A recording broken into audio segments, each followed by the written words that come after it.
नमः सिद्धेभ्यः। जैसा कि हम सभी अपने आप को बहुत ही सौभाग्यशाली महसूस करते हैं कि हमको यहाँ पर रहकर 5 वर्ष तक शास्त्री करने का मौका मिला, और जो एक बार यहाँ से शास्त्री कर लेता है वो हो सकता है कि अपने 20 साल के ब्रह्मचर्य आश्रम के बाद में गृहस्थ आश्रम में प्रवेश करता हो। अगले 20 साल हो सकता है कि वो कमाने में, परिवार में भी थोड़ा संलग्न हो जाता हो, लेकिन जैसे जैसे वो 40 तक पहुंचता है और उसका वानप्रस्थ आश्रम शुरू होता है, तो एक आफ्टर 40s में धीरे धीरे उसका तत्व ज्ञान की ओर समय देना बढ़ता चला जाता है और बाकी सांसारिक गतिविधियों से हम धीरे धीरे कम होते चले जाते हैं। ये आप सबका भविष्य बता रही हूँ मैं। और जैसा कि शास्त्रों में भी कहा जाता है कि वानप्रस्थ आश्रम 60वें साल तक चलता है और फिर संन्यास आश्रम आ जाता है। अब देखें तो हम तो सौभाग्यशाली हैं, लेकिन हमारे माँ बाप, क्या वो आ सकते हैं यहाँ शास्त्री करने के लिए? क्या उन्हें एडमिशन देंगे आप अभी? हमारे वो बहनें, हमारी मौसी, काकियाँ, उनके बच्चे जो यहाँ कदाचित नहीं आ सकते हैं, ऐसे हमारे दोस्त जो यहाँ नहीं आ सकते हैं जिस भी कारणवश, यदि उन्हें भी ये हक है कि नहीं है कि आफ्टर 40s का जब क्राइसिस उन्हें हिट करेगा और समझ में आएगा कि संसार में तो सुख नहीं मिल रहा है, मुझे कुछ और चाहिए, और फिर वो खोजता है। जितनी बार हम 10 लक्षण में या कभी कोई कार्यक्रम में व्याख्यान करने जाते हैं नॉर्मली, तो 10 दिन तो धूम मच जाती है। अंत में सब लोग बोलते हैं अब हम क्या करें। आपके पास भी ये प्रश्न उपस्थित होगा, अब हम क्या करें?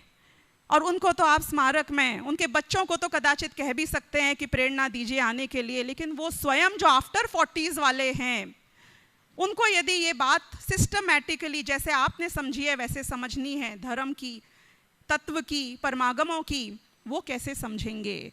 तो ये जो प्लेटफॉर्म हमने क्रिएट किया है जिसका नाम है परमागम ऑनर्स, practicaljainism.com अम्ब्रेला के अंतर्गत ये आता है। आपको ये जानकर और भी बहुत खुशी होगी कि इसके छात्र 80% कैसे हैं। परमागम ऑनर्स के छात्र 80% जिनने स्मारक का नाम ही नहीं सुना है, जो दादा को नहीं जानते हैं, जो श्वेतांबर हैं, स्थानकवासी हैं, 20% अजैन हैं। हमारे पास पंजाबी हैं, सिंधी हैं, बंगाली हैं, मद्रासी हैं, जो जैन ही नहीं हैं, गुप्ता हैं, शर्मा हैं, क्योंकि उन्हें ये बात अच्छी लगती है। उनके पड़ोसी ने बताई कि हमारा जीवन बदल गया, तुम भी आ जाओ। और हर व्यक्ति 40 के बाद कुछ खोज रहा होता है और वो आ जाता है। हमारा एवरेज एज ग्रुप ही 35 से 55 के बीच का है। इसलिए तो मैं बहुत समय ना लेते हुए ये इसलिए आप लोगों से शेयर करना चाहती हूँ, ताकि अब आपसे अगर आगे कोई भविष्य में पूछे कि हम कैसे अध्ययन करें सिस्टमैटिकली, तो आप उनको बता सकें कि एक प्लेटफॉर्म है जो शुद्ध तत्वज्ञान की बात करता है और उसका नाम है परमागम ऑनर्स। परमागम ऑनर्स सिर्फ और सिर्फ ये 5 साल का 10 सेमेस्टर में चलने वाला पाठ्यक्रम ही नहीं है। इसके अलावा बच्चों के लिए 5 साल से 4 साल से शुरू होकर 4 से 7 साल का अलग ग्रुप है, 8 से 18 साल का अलग ग्रुप है, टीनेजर का अलग ग्रुप है। इनके लिए छोटे छोटे मॉड्यूल्स भी हैं। लेकिन इसके अलावा जो ये 5 साल का 10 सेमेस्टर का कोर्स है, इसमें वो सारे ग्रंथ जो शास्त्री करने में धर्म के ग्रंथ हम स्मारक में पढ़ते हैं और कॉलेज में पढ़ते हैं और थोड़े और, वो सभी सम्मिलित हो जाते हैं। और अभी वर्तमान में 5000 से ज़्यादा विद्यार्थी हैं हमारे देश विदेश में। हमारे 40% संख्या विदेशों की है। इसके अलावा 5 भाषाओं में चलता है और 6ठी भाषा में यदि आप कहेंगे तो हम शुरू करने तैयार हैं, यदि हमें मिनिमम 20 विद्यार्थी मिल जाएं तो ये कोर्स चल रहा है। हमारे 5 साल करीब बहुत सारे विद्यार्थियों ने, ऑलमोस्ट 600-700 विद्यार्थियों ने ग्रेजुएट कर लिए हैं 5 साल करके। लेकिन वो 5 साल बाद जब शुरुआत करी थी तो उन्हें लगता था 5 साल, तो हमने कहा था कि आप पहले 6 महीने निकाल लो, फिर 6 महीने निकाल लेना, फिर बात करेंगे। वो 5 साल बाद आए और बोलते हैं कि अब ये 5 साल तो कम था, अब हमारी आदत लग गई है, इसका जो नियमित स्वाध्याय होता था, क्लासरूम में अध्यापक मिलता था, हम प्रश्न पूछ सकते थे, वो कहते हैं कि हमें इसे कंटिन्यू करना है। तो इसलिए फिर हमने मास्टर्स परमागम को शुरुआत करा, जिसको 5 परमागमों की डेप्थ में जाना है। उसके लिए बहुत डिटेल में इसके ऊपर पूरी संस्कृत की टीका सहित अमृत चंद्राचार्य, जयसेनाचार्य, गुरुदेव के उसके ऊपर हुए लेक्चर्स सबकी ब्रीफ करके उनको पूरा समझाया जाता है। इस तरीके से मास्टर्स कोर्स भी चलता है और बाकी जूनियर्स के कोर्स मैंने आपको बता ही दिए। तो जो भी व्यक्ति आपको किसी भी एज ग्रुप का मिलेगा और उसे तत्वज्ञान की बात समझनी है, या तो हमारे पास उसके लिए कोर्स है, और यदि नहीं है तो आप मुझसे बात करें, हम उनके लिए एक नया कोर्स खोल देंगे। लेकिन एक भी जीव बिना तत्व ज्ञान समझे यदि उसे पिपासा है तो प्लेटफॉर्म हमें देना ही देना है।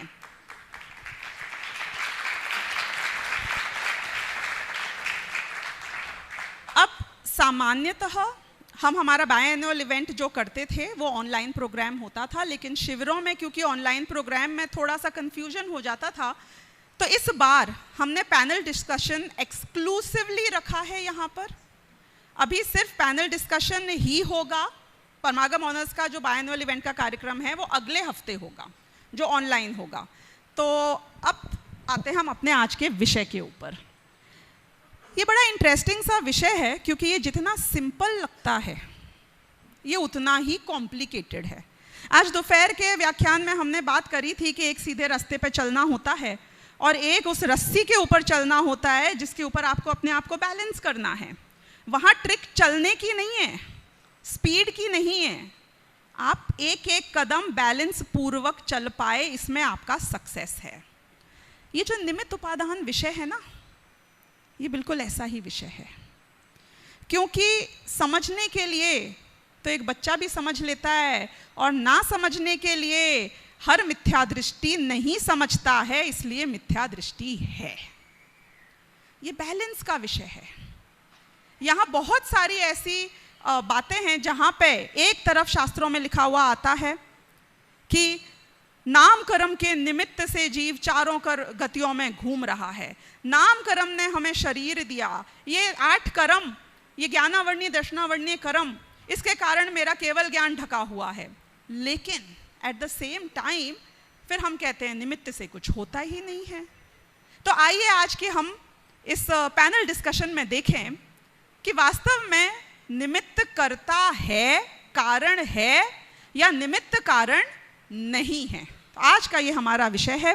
और हमारे 3 जो हमारे शास्त्रीय विद्यार्थियों के अध्यापक, हमारे विद्वान, जिनको हमेशा सुनने के लिए हम लालायित रहते हैं, देखते हैं कि उनको इस विषय के ऊपर क्या कहना है। मैं इनवाइट करना चाहूँगी हमारे मूर्धन्य विद्वान, जो हमारे भी अध्यापक रहे हैं जब हम शास्त्री करते थे, तब से लेकर हमने बचपन से जिनको हमेशा इस गद्दी पे यहाँ पर देखा है, ऐसे पंडित अभय कुमार जी शास्त्री। आप प्लीज़ यहाँ पर आएँ।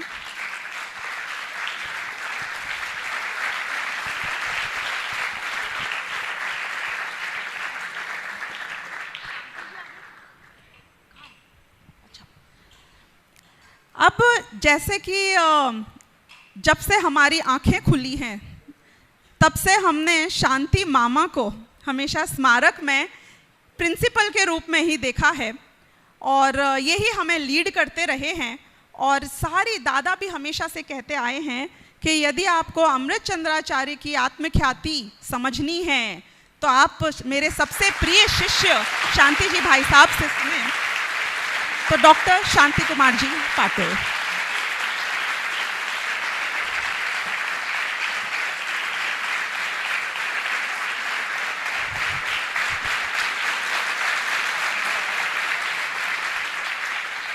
पीयूष जी का भी नाम ले लेने देते मुझे, शायद इसके पहले तो बेटर रहता। और मैं यहाँ पे हमारे पंडित पीयूष जी शास्त्री जैन, उनको भी स्वागत करती हूँ, क्योंकि हमारे परमागम ऑनर्स के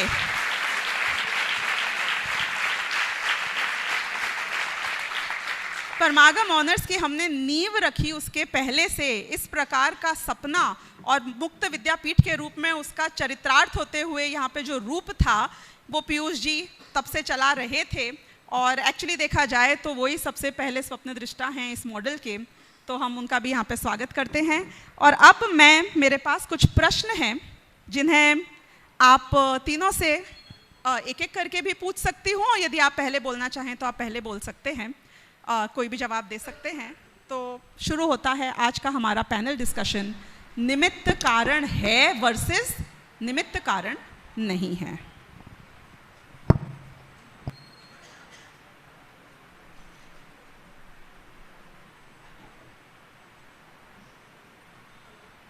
हेलो, जो हमारा सबसे पहला प्रश्न है इस श्रृंखला में वो ये है कि जैन दर्शन में, जैन शास्त्रों में दो प्रकार के कारण बताए गए हैं, एक निमित्त कारण और एक उपादान कारण। जैसे आदमी के दो पांव होते हैं, चलने के लिए दोनों ही जरूरी हैं वरना वो लंगड़ा हो जाता है, तो हमें ऐसा लगता है कि ये दो कारणों से ही कार्य होता होगा, इसीलिए इनकी बात शास्त्रों में की गई है। तो निमित्त भी कार्य होने में अनिवार्य कारण ही है, राइट? क्या हमारी समझ सही है? मैं ये प्रश्न सबसे पहले चाहूंगी कि पीयूष जी आप जवाब दें। हेलो, कोई भी काम के होने में निमित्त और उपादान दोनों ही कारण हैं। समस्या ये है कि जब ये विषय की चर्चा होती है तो कुछ विचारधारा के लोग ये अपेक्षा करते हैं कि हम ये कहें उपादान से होता है, और कुछ विचारधारा के लोग ये अपेक्षा करते हैं कि निमित्त से होता है। ये दोनों ही बातें गलत हैं। काम दोनों की सन्निधि से होता है, एक बात।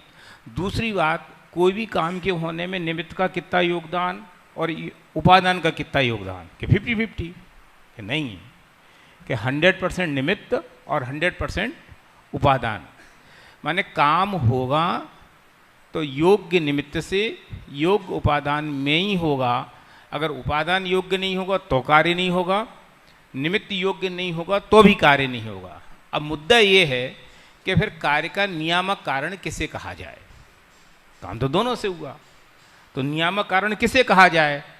तो ये बिल्कुल वैसी बात है कि लड़की जब बेटी के घर होती है तो उससे बेटी जैसा व्यवहार किया जाता है, और जब ससुराल में होती तो बहू जैसा व्यवहार किया जाता है। ऐसे ही कि काम हुआ तो जोर किस पे देना, किससे काम हुआ? कि जब निमित्त की चर्चा करनी हो तो हम ये कहेंगे गुरु के बिना ज्ञान नहीं होता, और जब पुरुषार्थ की उपादान की मुख्यता करनी हो, उस पर वजन देना हो, तो हम कहेंगे गुरु ने तो 100 लोगों को पढ़ाया था, ये कहीं मेरिट में क्यों आया? इसलिए इन दोनों का बैलेंस हमें समझना चाहिए, तो इसमें कोई अड़चन नहीं है। शांति जी, भाई साहब यदि आप। जैन दर्शन में किसी भी बात का उत्तर एकांत से देना मुश्किल है, उसका उत्तर आपको स्याद्वाद से ही देना पड़ेगा।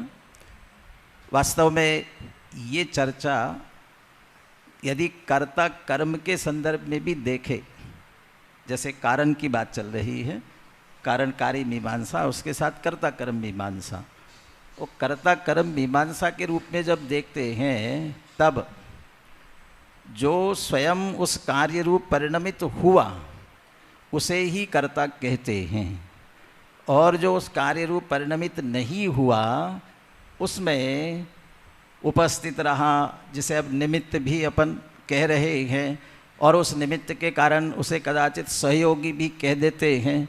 ये इतनी सब बातें जो जोड़ी जा रही है उसे भी कर्ता कहते हैं, भी कर्ता कहते हैं। अब वास्तविक पूरा योगदान किसका? जो स्वयं उस रूप परिणमित हुआ उसका, या जो सिर्फ उसमें सहयोगी हुआ उसका? तो चूंकि जिस उपादान को कारण के रूप में कहा जा रहा है वह स्वयं ही उस रूप परिणमित हो रहा है, इसलिए उसे मुख्य कारण भी अपन कह सकते हैं, और इसीलिए उसको असली कारण भी अपन कह सकते हैं। और पुनः विवक्षा की ही बात है, हमें जब जिसे मुख्य करना हो, किसमें कार्य हुआ, कौन कार्य रूप परिणमित हुआ, इसकी तरफ से देखना है तो वह उपादान ही कारण कहलाता है। लेकिन उस उपादान में जिस समय वह कार्य हुआ उस समय और कौन कौन वहाँ उपस्थित थे, उन सब पर भी कारण पने का आरोप आता है, तो उन्हें भी कारण कहते हैं। अब एक बात शायद अनिवार्यता की आई या आएगी? नहीं, अनिवार्य है क्या, अनिवार्य है क्या? हाँ। इसमें भी देखिए पुनः वही विवक्षा की बात आती है। टोडरमल जी का तो स्पष्ट कहना है, एक कार्य होने में अनेक कारण चाहिए, और वो कारणों को फिर 3 रूप में विभाजित करते हैं। कुछ कारण ऐसे होते हैं जिनके होने पर कार्य हो भी और न भी हो। कुछ कारण ऐसे होते हैं जिनके होने पर कार्य हो और न भी हो, लेकिन न हो तो कार्य हो नहीं सकता है। और तीसरा कारण वो ऐसा कहते हैं जिसके होने पर कार्य होता ही है। अब आप बताइए, आप किसे कारण कहेंगे? इसमें से जो पहला है उसे तो हम ऑप्शनल कह देते हैं, क्योंकि वह हो और न भी हो।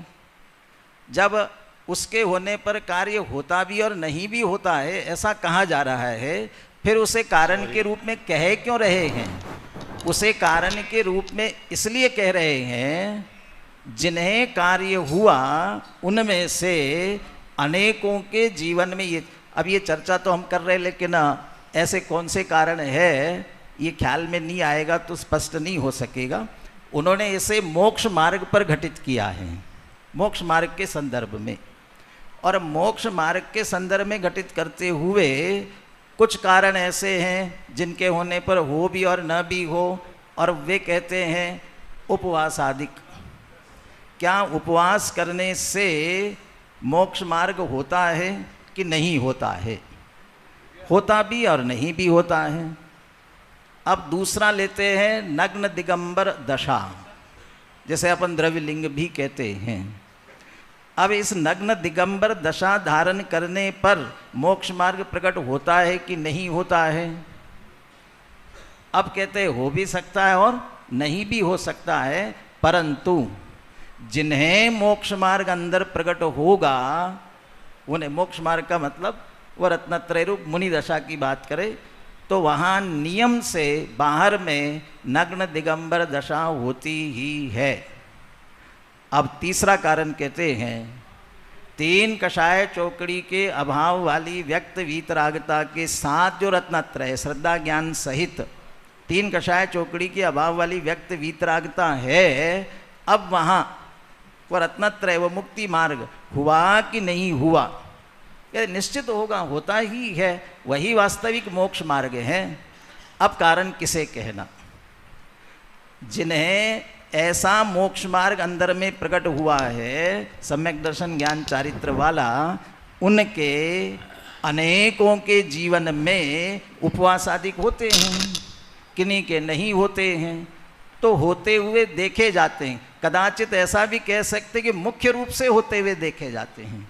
बहुत ही उपवास आदि तपश्चर्या करते हैं, उपवास आदि बाई तप भी करते हैं, इन्हें देखकर इन्हें भी कारण कह देते हैं, लेकिन उनकी अनिवार्यता नहीं है।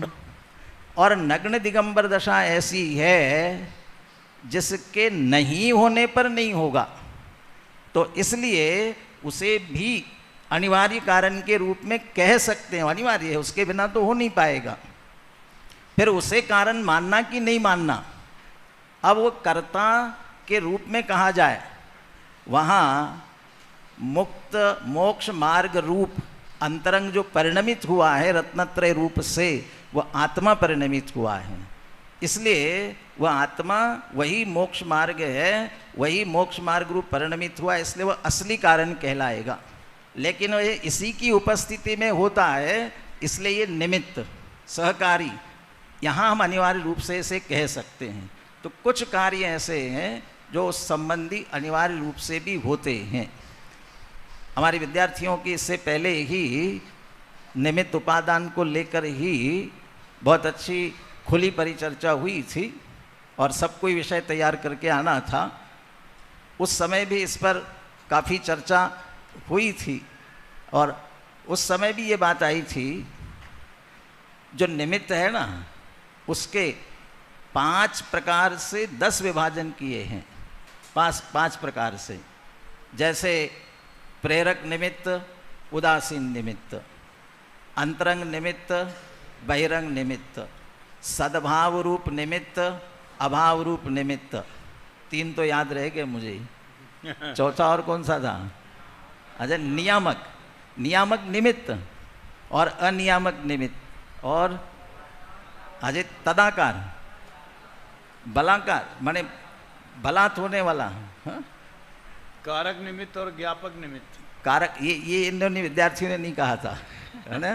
कारक ज्ञापक वाला नहीं आया था आपके कहने में, वो कारक ज्ञापक नहीं आया था। तो ये इस तरह से जो अलग अलग कह रहे हैं, उसमें से प्रेरक, उदासीन, इस तरह से जो भेद की अलग बात है। लेकिन जहाँ अंतरंग और बहिरंग निमित्त की बात आती है, अंतरंग और बहिरंग निमित्त के रूप में, वहाँ पर उस कार्य से संबंधित जो अंतरंग निमित्त है वह निश्चित रूप से, अनिवार्य रूप से होता है, होता है। अब वो फिर वही बात आती है, कारण कहना कि नहीं कहना, सारी विवक्षा पर ही आधारित बात है। यदि हमारी ये विवक्षा है, हम तो उसे ही कारण कहेंगे जो स्वयं उस कार्य रूप से परिणमित हुआ है। तो फिर वो अंतरंग जो है ना, अंतरंग निमित्त नहीं, वो जो स्वयं द्रव्य परिणमित हुआ है ना, वो उसे ही कहेंगे। लेकिन अब ये भी देखिए, उसके उस समय के परिणमन की योग्यता में, अब वो अंत में आकर के अभी नियामक बात आ रही थी। नियामक कौन? उपादान। और उपादान में भी नियामक कहाँ तक पहुँच जाते हैं? तत्समय की योग्यता। अब तत्समय की योग्यता जब हम उस द्रव्य के स्वयं के परिणमन की ओर से देखते हैं, तो उस द्रव्य में उस समय उस रूप से परिणमने की स्वयं योग्यता है, इसलिए वही कारण है। तो फिर वह अंतरंग अनिवार्य उन कारणों का क्या हुआ? कहते उस योग्यता में ही ये बात पड़ी हुई है कि ये योग्यता जब ऐसी परिणमित हो, तब बाहर में इस प्रकार का निमित्त निश्चित रूप से होता है। ये इधर से उसका सुमेल है सहज रूप से। इसलिए स्वयं कार्य रूप जो परिणम है उसे हम कारण कहना चाहते हैं, तब हम उपादान को ही कारण कहेंगे। ये हमारी मुख्यता हुई कहने की। लेकिन किस निमित्त से हुई उसे हम प्रदान करना है, तो फिर हमें बाहर का जो निमित्त है उसे भी कारण के रूप में स्वीकार करना पड़ेगा। की बात क्या है? वस्तु स्वरूप में है और जिनवानी में भी उसे कारण के रूप में स्वीकार किया है। ठीक है, बहुत बहुत धन्यवाद। हाँ, अभी मुख्य और गौण की भाषा में बात आई है। 4 तारीख को जब ये कक्षा यहाँ प्रारंभ हुई थी तो सिद्धांत और न्याय, ये 2 शैलियों की बात आई थी। सिद्धांत ये कहता है कि एक द्रव्य दूसरे द्रव्य का कर्ता नहीं है, और इसी बात को लेके हम अध्यात्म की ओर भी जाते हैं कि जब एक द्रव्य दूसरे द्रव्य का कर्ता नहीं है तो परख के से लक्ष्य हटाएं, अपनी ओर ले जाएं। लेकिन न्याय शैली में ऐसा कोई भेद किए बिना, जो मैंने कारिका बताई थी, हेतु द्वया विस्कृत कार्य लिंगा, इसी बात को पकड़ के खानिया तत्व चर्चा में, जैन तत्व मीमांसा में और गुरुदेव के साथ जो बड़े विद्वानों से चर्चा हुई कि दोनों हेतुओं से कार्य होता है और इसका समाधान गुरुदेव ने, तो दोनों हेतुओं का मतलब 2 हेतु हैं और कहे जाते हैं, लेकिन दुनिया ये समझती है कि दोनों मिलके एक पर्याय को करते। सिद्धांत ये बोलता है एक परिणाम के न करता द्रव्य दोई, 2 परिणाम एक द्रव्य न करतु है। तो ये न्याय शैली से और सिद्धांत शैली से हम मेल कैसे बिठाएं, इसका समाधान गुरुदेव ने निश्चय और व्यवहार नयों की शैली से दिया है। यथार्थ निरूपण सो निश्चय और उपचार निरूपण सो व्यवहार।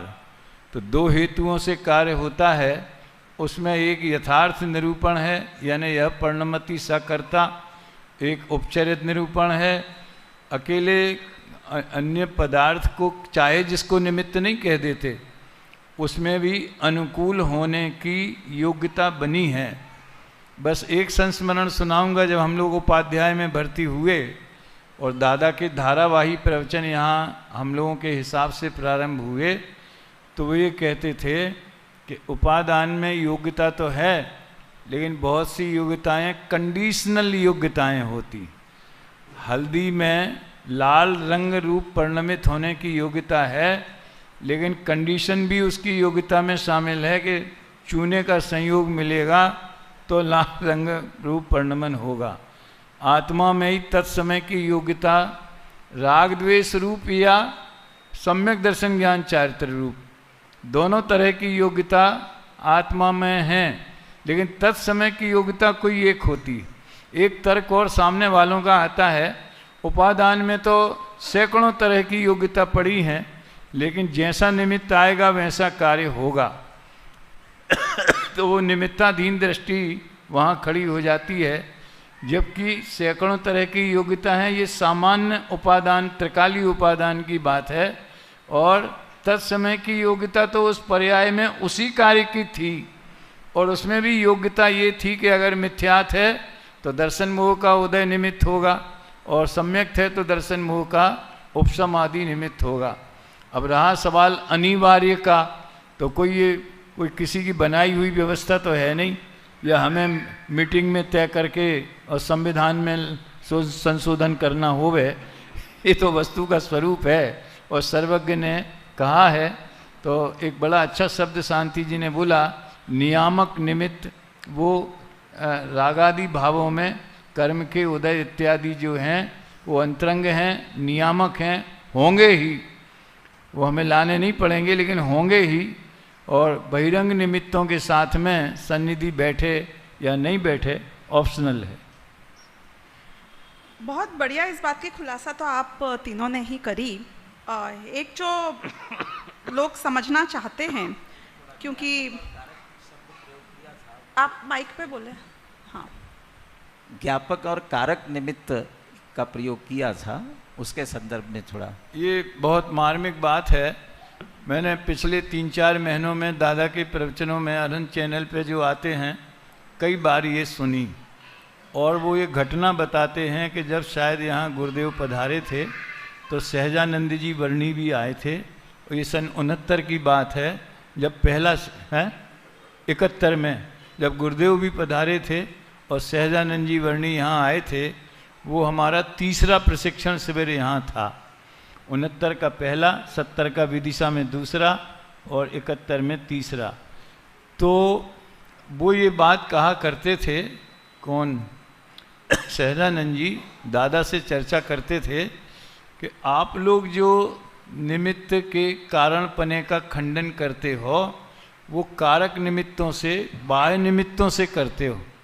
कि जैसे कि वो समझ लीजिए, मान लो वो वेश्या है तो उसके निमित्त से अनेक प्रकार के भाव सबके अलग अलग होते हैं उपादान की योग्यता से, और निमित्त तो एक ही है, सबको एक सा ज्ञान क्यों नहीं हुआ।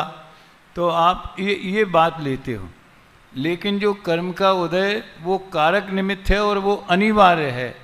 और ज्ञान में जो ज्ञेय बनते हैं, जिनके निमित्त से ज्ञान ज्ञेयाकार बनता है, वो जो हैं ज्ञेय पदार्थ, वो ज्ञापक निमित्त हैं।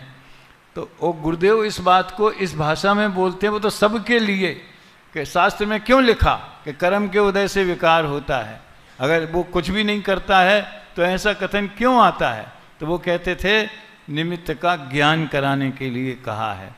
तो देखिए, कर्म का उदय तो निमित्त कारण कहा जाता है, निमित्त में कारक रूप में कहा जाता है, उत्पादन कारक में उपचार, जहाँ भी उसको कर्ता कहा हो या उससे कार्य हुआ तो उसे निश्चय व्यवहार की शैली में लेना चाहिए कि ये उपचरित कथन है, यथार्थ नहीं है। लेकिन जब राग हुआ है तो हमें उदय तो दिख नहीं रहा है, तो हमारा राग से हम कर्म के उदय का ज्ञान करते हैं। ऐसे कई प्रसंग हैं जो वो बताते थे कि एक निमित्त तो ऐसा होता है जो उपादान में ज्ञान कराने के लिए होता है, और जैसे कुमार ने घड़ा बनाया, बाई ने रोटी बनाई इत्यादि जो स्थूल बातें अपन करते हैं तो कर्तापने का उपचार करके करते। ऐसी चर्चा हुई थी, वो दादा उसको याद किया करते। नहीं, बहुत अच्छी खुलासा हुई। इसके ऊपर और भी थोड़े प्रश्न आएंगे वैसे हमारे इसी पॉइंट के ऊपर। हम दूसरे प्रश्न की ओर चलते हैं। आत्ममीमांसा में अंतरंग और बहिरंग दोनों हेतुओं से काम होता है, आपने भी उदाहरण दिया ही है उसका अभी भी, कि दोनों ही होते हैं हर कार्य में, किसी एक कारण से कार्य नहीं होता। राजवार्तिक में भी आता है कि कार्य न सर्वथा स्वतः होता है, न सर्वथा परतः होता है। तो शास्त्रों में ये चर्चा हमने काफ़ी देखी है, लेकिन ये बात अभी भी नहीं समझ आई कि अध्यात्म शास्त्रों में जो इतना जोर देकर निश्चय के कथन पूर्वक बार बार ऐसा कहा जाता है कि मात्र उपादान से ही कार्य होता है, ऐसा क्यों कहते हैं? उसका कारण क्या है? जब दोनों से ही हो रहा है तो शांति जी भाई साहब आप पहले बोलेंगे।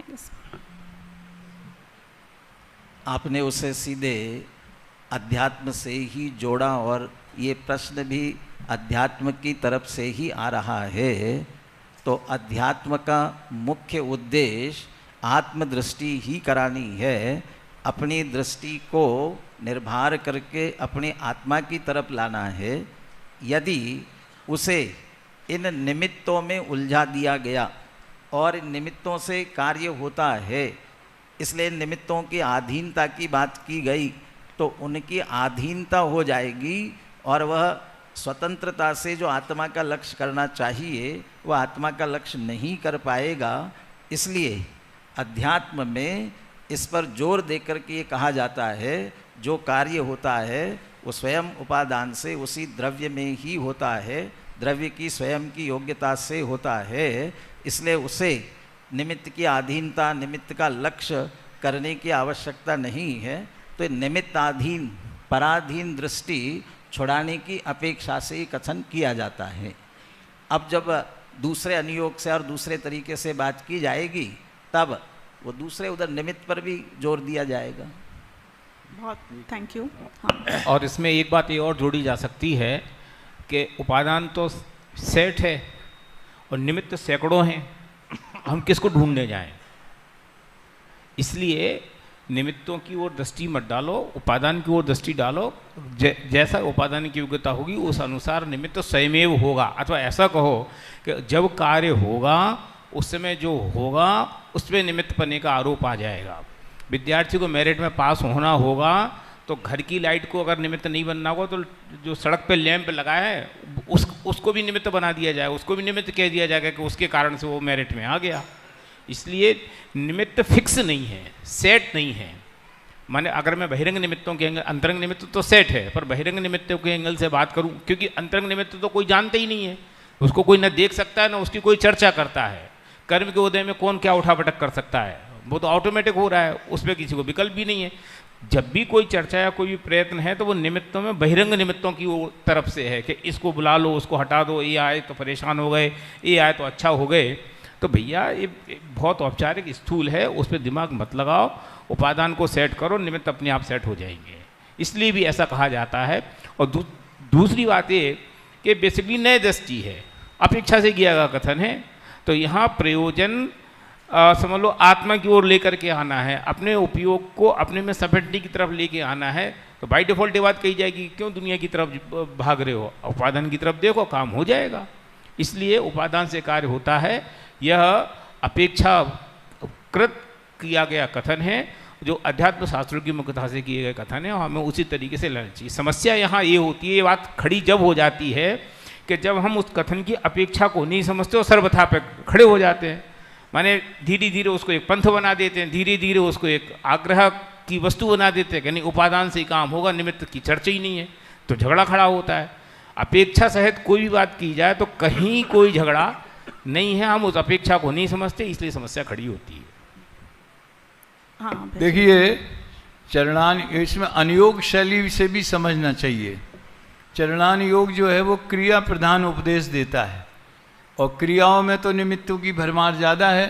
तो अशुभ से अब अशुभ निमित्तों से बचें, ये परिग्रह त्याग का उपदेश क्यों दिया जाता है, सप्तवसन का त्याग का उपदेश क्यों दिया जाता है? इनके निमित्त से जीव के परिणाम बिगड़ते हैं, कुगति बंद होता है। पापों से बचने के लिए हमें देव पूजा, गुरु उपासना, स्वाध्याय, तो वहाँ निमित्त की प्रधानता से कथन होगा। और अध्यात्म की बात आएगी तो एक बात ध्यान रखना, थोड़ा आपको नई लग सकती है। 2 दिन पहले मैंने यहाँ कहा था सिद्धांत सुप्रीम कोर्ट है और अध्यात्म पार्लियामेंट है। ये 2 दिन पहले कहा था मैंने इधर। यानी पार्लियामेंट कानून बना के अपने प्रयोजन से, जनहित में, वो सुप्रीम कोर्ट के कानून को भी ओवर रूल्ड कर देती है। देश में तो ऐसा होता ही है। अपन कहते हैं अध्यात्म उपादान की मुख्यता से कार्य होता है, इसी पे जोर नहीं देता। राग आदि का को पौद्गलिक कहना, पुद्गल इसमें आदि मध्य अंत में व्याप्त है, आत्मा व्याप्त नहीं है। ये शुद्ध नय का कथन है अध्यात्म में। और सिद्धांत से देखो तो ये अनुपचरित असद्भुत व्यवहार नय का कथन है। और गुरुदेव बार बार इसका खुलासा करते हैं। ये तो उसमें स्पर्श गंध वर्ण है ऐसा मत समझना, वो आत्मा का परिणमन नहीं है, वो जड़ में होता है ऐसा मत समझना। पुद्गल के लक्ष्य से होता है और उसमें ज्ञान नहीं है। वो राग स्वयं को नहीं जानता और पर को भी नहीं जानता, इस अपेक्षा से उसे पुद्गल कहा है। तो कहाँ तो सिद्धांत में आगम शैली में जो अनुपचरित असद्भुत व्यवहार नय का कथन है, अध्यात्म ने शुद्ध नय से आत्मा को राग से अलग करने के प्रयोजन से राग को पुद्गल का कहा। इसी तरह बंध अधिकार में सर्वम सदैव नियतम भवति स्वकीय कर्मोदयान मरण जीवित दुख सौख्यम। हम एक तरफ कहते हैं कर्म कुछ नहीं करते, कर्म जड़ हैं, जड़ कर्म घुमाता है मुझको, ये मिथ्या भ्रांति रही मेरी। एक तरफ हम ये कहते, दूसरी तरफ वो कहता है निश्चय से सर्वम सदैव नियतम, सब जीवों का जीवन मरण, जन्म मरण, हानि लाभ, जन्म से मरण तक जो कुछ भी हो रहा है सब पूर्व के कर्मों के उदय के अनुसार होता है। आयु से सब जीते हैं। ये बात जिनवर ने कही, लेकिन काय को कही? ये काय को कही? तुम मार कैसे सकोगे जब आयु हर सकते नहीं, और तुम बचा कैसे सकोगे जब आयु दे सकते नहीं। तो नो कर्म के प्रति राग द्वेष छुड़ाने के प्रयोजन से द्रव्य कर्म को कर्ता निश्चय से कह के और पर कर्तत्व छुड़ाया है। लेकिन जब दूसरी बात समझ, फिर सब ठीक है, फिर हम कुछ नहीं करें, सब कर्म ही करेंगे, कर्म ही। और उसी सांख्य मत की जो गाथाएं हैं, 13 गाथाएं समय सार में, कर्ता कर्माधिकार में, तो कहते सर्वथा अकर्ता मत मानना, कर्म ही जगाते हैं, कर्म ही सुलाते हैं, उसको गरीब मिथ्यात्व में ले गए। तो अध्यात्म में किस प्रयोजन से कहा है, नए के साथ में प्रयोजन भी ध्यान देना पड़ेगा, तो हमें उसका मर्म ख्याल में आएगा। ये बात ध्यान रखने की। ये प्रश्नों को, ये इन उत्तरों को सुनते हुए एक मन में ऐसा प्रश्न आ रहा है कि ऐसा लग रहा है जैसे अध्यात्म हमें निश्चिंत करना चाहता है, इसलिए कह रहा है निमित्त की दृष्टि मत करो। अध्यात्म क्योंकि उपादान एक है, निमित्त अनेक हैं, कहाँ पचड़ में पड़ोगे इतों के, एक कोई पकड़ लो काम निपटेगा। मतलब ऐसा तो नहीं है कि कहीं अपनी कन्वीनियंस के लिए हम कहते तो हैं कि अध्यात्म पार्लियामेंट है, लेकिन ऐसा तो नहीं है कि हम अपनी कन्वीनियंस के लिए इस पूरे वस्तु की व्यवस्था के साथ खिलवाड़ कर रहे हों। नहीं, ये मेरा प्रश्न है आप लोगों से कि फैक्ट क्या है, हमको तो ये जानना है। आप ये बताओ सच्चाई क्या है, सीधी सच्ची। प्रमाण दृष्टि सच्चाई है और नए दृष्टि उसकी व्याख्या है, या प्रयोजन है या प्रयोग है। माने प्रमाण दृष्टि से तो वही बात सही है कि दोनों की सन्निधि से कार्य होता है। अब सवाल ये है कि अध्यात्म में हमने उसको कह दिया कि उस निमित्त से कार्य नहीं तो उपादान से होता है, और दूसरी तरफ हमने कहा कि निमित्त से ही कार्य होता है, उपादान से कार्य नहीं होता है। तो इसका अर्थ ये नहीं है कि हमने कोई खिलवाड़ किया है, दोनों जगह प्रयोजन की अपेक्षा से बात की गई। जो अभय जी ने भी 1 मिनट पहले कहा कि नए की विवक्षा के साथ साथ उसका प्रयोजन समझेंगे तो कोई समस्या नहीं। तो होलिस्टिक बात से थोड़ी काम हो जाएगा। अब होलिस्टिक बात में से हमारे काम की चीज़ क्या है? डिपार्टमेंटल स्टोर है, डिपार्टमेंटल स्टोर में सब चीज़ रखी है। अब सवाल यह है कि मुझे चाहिए तो मैं क्या लेने आया हूँ, और मुझे तो सब चाहिए, पर अभी क्या चाहिए, दूसरा हमारी पॉकेट क्या अलाउ कर रही। तो अल्टीमेटली हमें अपनी पॉकेट के हिसाब से और जो ज़रूरतें हैं उसमें प्रायोरिटी लिस्ट तो बनानी ही पड़ेगी। तो इसका अर्थ ये थोड़ी कि हमने कोई खिलवाड़ किया। ये तो बिन पैंदी के लोटे की तरह लग रहा है ना कि जहाँ जो ठीक लगे वो कर लो। पिताजी ने को पाँव दबाने हैं तो बोला आजा राजा बेटा पाँव दबा दे, बेटे ने बोला पैसे, बोले मैं कोई तेरा पिताजी नहीं, जा। ऐसे थोड़ी होता है। तो इसको बिन पैंदी का लोटा थोड़ी कहना चाहिए, इसको ये कहना चाहिए समय के हिसाब से, ज़रूरत के हिसाब से कई बातें हैं, सिचुएशन है। हम रोज़ अपने साथ ऐसे हैंडल करते हैं विद्यार्थियों के साथ, कभी हम उसको राजा बेटा भी कहते हैं, कभी नालायक बेटा भी कहते हैं। एक मिनट, इसमें ऐसा है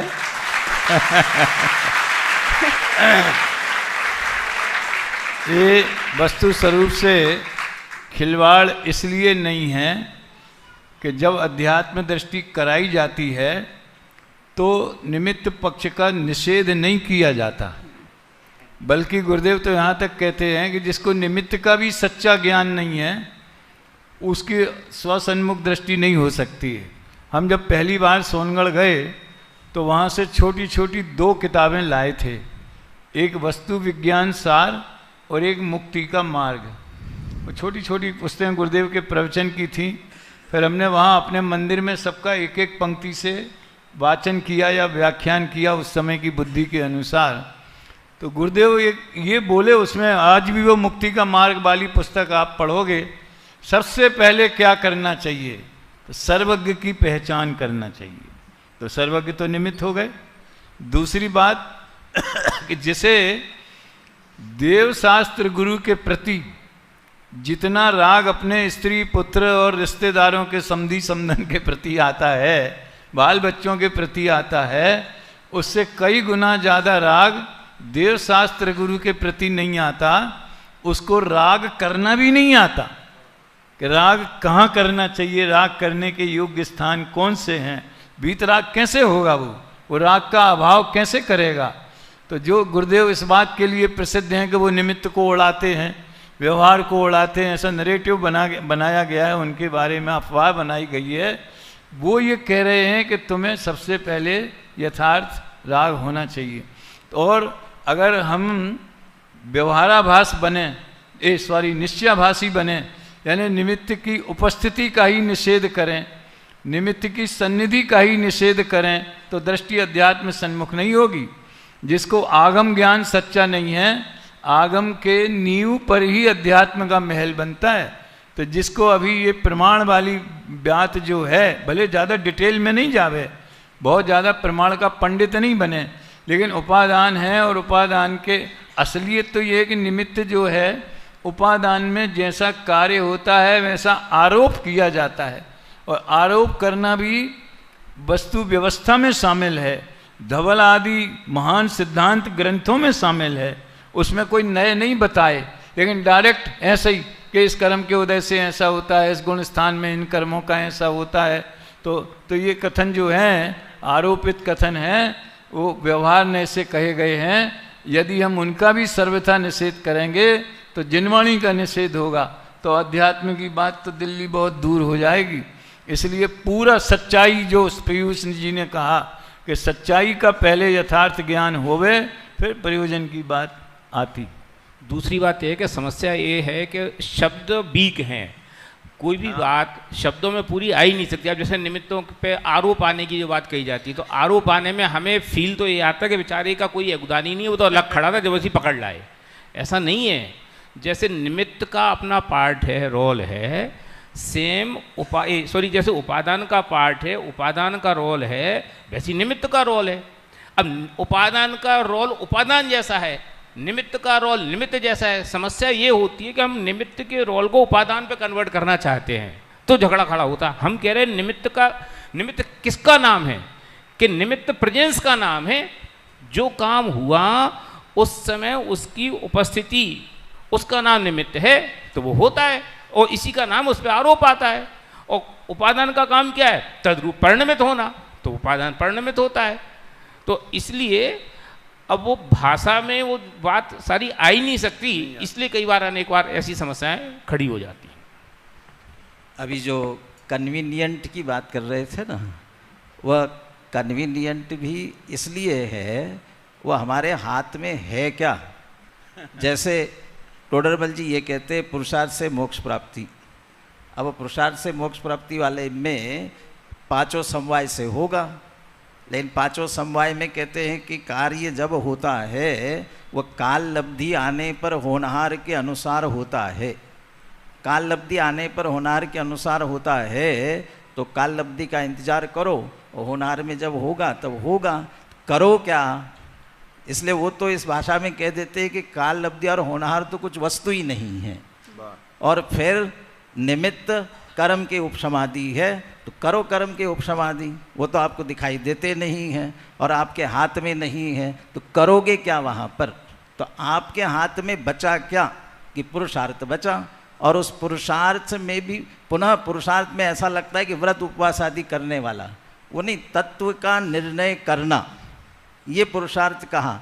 और ये तत्व का निर्णय करना ये हमारे हाथ में है, हम अपने उपयोग को तत्व के निर्णय में लगावे। ये बहुत कन्वीनियंट है, और ये कन्वीनियंट है यदि ये करते जाए।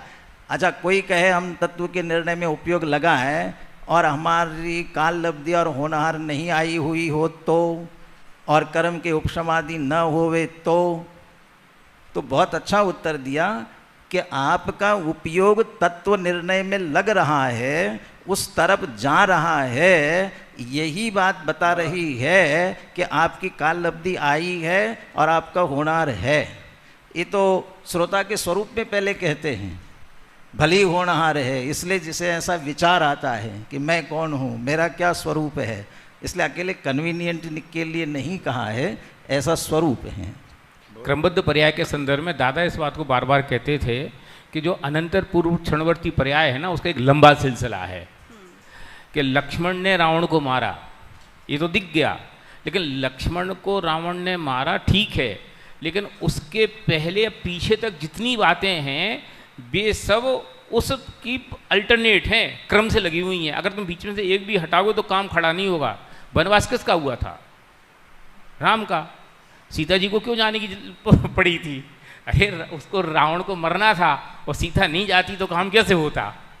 तो अनंतर पूर्व क्षणवर्ती पर्यायों का ये खास करके महावीर के संदर्भ में भी बात कही जाती है कि साहब अकेले महावीर भगवान नक्की, तो उनके पापा नक्की नहीं, जब उनका जन्म क्षण नक्की है तो उनकी शादी नक्की है कि नहीं है, और शादी नक्की है तो वे कहाँ होंगे, ये मिलना नक्की नहीं है। तो इसलिए ऐसा नहीं है। देखिए, हम एक सच्चे मोक्ष के इच्छुक हैं, और हम चाहते हैं कि हम आगम से सच्चे मोक्ष मार्ग को समझें, ये तो है नियत। अब बात जब यहाँ से शुरू हुई तो आपको मैं असली पेट का दर्द बता रही हूँ उस मुमुक्षु की, जो आगम से मोक्ष का, क्योंकि एक कार्य है वो है मोक्ष जिसकी मुझे प्राप्ति करनी है, उसके लिए मैं कारण खोज रहा हूँ। अब 5 समवाय जब आपने समझाए थे तो बाकी 3 में स्वभाव तो है ही, क्योंकि जीव का ही मोक्ष होगा, और नियति और काललब्धि ये तो कोई वस्तु नहीं है, क्योंकि जो होगा और जब होगा उसको मैंने अभी छोड़ दिया। लेकिन मुझे 2 अपॉर्चुनिटीज दिख रही हैं पुरुषार्थ करने के लिए। एक तो निमित्त के ऊपर पुरुषार्थ कर लूं, क्योंकि वो आसान है। आप बोलो कि मुझे गुरु जी लाने हैं तो आसान है। अब आप बोलो सम्यक दर्शन करना है, भाई साहब दिखता नहीं है, कैसे होएगा, कहाँ होएगा, कब होएगा। तो जो ये पुरुषार्थ और निमित्त, हमको ये 2 एरियाज दिखते हैं जहाँ पे हमें अपना समय लगाना चाहिए। अब हमने सोचा कि पहले काम करते हैं, अगर मुझे खिचड़ी बनानी है तो मैं खिचड़ी का पुरुषार्थ तो बाद में करूँगा, पहले तो मैं सामग्री लाऊंगा ना, दाल चावल मसाले, वरना खिचड़ी कैसे बनेगी। तो एक काम करते हैं, हम पहले निमित्त इकट्ठा कर लाते हैं, फिर उसके बाद में बैठ के पुरुषार्थ करेंगे शांति से, तो आत्मानुभूति हो जाएगी। तो क्या ये हमारा सोचने का तरीका सही है या गलत है? अभी शांति जी भाई साहब ने जो कहा था ना कि पुरुषार्थ से मोक्ष प्राप्ति, टोडरमल जी ने इस प्रकरण की चर्चा की, तो हाँ पुरुषार्थ की चर्चा भी की कि बाकी तो हट गए, अब बचा पुरुषार्थ। तो पुरुषार्थ में भी क्या करे, तो हाँ उन्होंने दूसरी उठापटक को हटा दिया, निषेध किया, और पुरुषार्थ में अकेली एक बात को खड़ी रखा कि तत्व विचार करे, निर्णय भी नहीं रखा, तत्व विचार करे। और फिर कि अब उस तत्व विचार में जब कर्म का क्षोभशम होना होगा, जब जो होना होगा हो जाएगा। इसलिए जो मोक्ष मार्ग में ईमानदार जीव है, जो आपने कही ना कि हमारे पेट का दर्द क्या है, कि हमारे पेट का दर्द है कि मुझे तो सम्यक दर्शन करना है, और अब बताओ कि उसके लिए मैं क्या करूं, निमित्त का काम करूं कि उपादान का काम करूं। मैं कह रहा हूं निमित्त उपादान पे आप दिमाग क्यों लगा रहे हो? आप तो उसके लिए तत्वम समधिदब्बम, जो प्रवचन सार की गाथा है कि आप तो तत्व निर्णय करो। अब बाकी उसके लिए जो गुरुजी की, तुम्हें जब कोई प्रश्न पैदा होगा दिमाग में तो तुम गुरुजी भी ढूंढ लोगे। जब गुरुजी ढूंढ जाएंगे तो तत्व भी समझ में आ जाएगा। जब तत्व समझ में आ जाएगा तो तत्व का समझ में आना ही इस बात का इंडिकेशन है कि आपके कर्मों में तत्संबंधी क्षोभशम हुआ है। अगर नहीं हुआ हो तो समझ में कैसे आएगा? इसलिए जो चीज़ पे हमारा कंट्रोल नहीं है हम उस तरफ क्यों दौड़ने की कोशिश कर रहे हैं? जिन चीज़ों पे हमारा कंट्रोल है हम उसको करें, बाकी एक्शन अपने आप होते जाएंगे। हाँ बोलो। बात तो यही है, कोई इसमें बहुत लंबी चौड़ी बात नहीं है। मैं तो इतना जोड़ना चाहता हूँ कि उन्होंने कहा कि एक उपदेश बोध होता है और एक सिद्धांत बोध होता है। तो उपदेश बोध में चरणान योग की शैली भी होती है, अध्यात्म शैली भी होती है। तो हमारे हाथ में है पुरुषार्थ करना, ये उपदेश बोध है। और फिर जब तत्व निर्णय में क्या निर्णय करें, तत्व का कौन सा निर्णय करें, तो 6 द्रव्य 7 तत्व, ये तो व्यवहार की बात है, ये पढ़ाई की बात है। लेकिन असली निर्णय तो वो है कि हम कुछ नहीं कर सकते। जो अभी दादा लास्ट में, मुझे तो वो उनके पहले का जो अक्टूबर का शिविर था उसका प्रवचन कई बार हमारे यहाँ ऑटोमेटिक यूट्यूब पे आ जाता है। साइन करो सब लोग, सबके साइन चाहिए मुझे, काहे के लिए कि कुछ भी हमारे, ये तत्व निर्णय है। तत्व माने वस्तु का स्वरूप, और वस्तु का स्वरूप क्या है कि हमें होगा स्वयं जगत परिणाम, सब अपने स्वकाल में होगा और हमारे अंदर भी होगा। वैसे विकल्प भी आएंगे, लेकिन हमें कुछ भी करने का या फेर फार करने का भार नहीं होना, ये तत्व निर्णय का लक्षण है या तत्व निर्णय का फल है।